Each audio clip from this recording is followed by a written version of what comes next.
उमापतिं सुरगुरुं वन्दे जगत्कारणं वन्दे पन्नगभूषणं मृगधरं वन्दे पशूनां पतिं वन्दे सूर्यशशाङ्कवहिनयनं वन्दे मुकुन्दप्रियं वन्दे भक्तजनाश्रयं च वरदं वन्दे शिवं शङ्करम् ॐ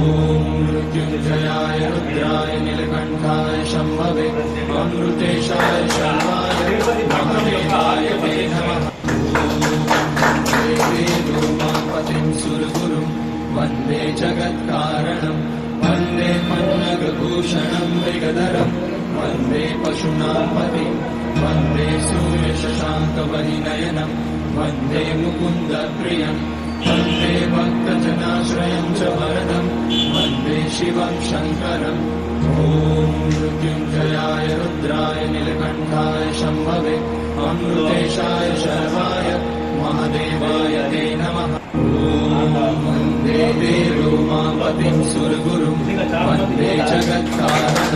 वन्दे पन्नगभूषणं मृगधरं वन्दे पशूनां पतिं वन्दे सूर्यशशाङ्कवहिनयनं वन्दे मुकुन्दप्रियं वन्दे भक्तजनाश्रयं च वरदं वन्दे शिवं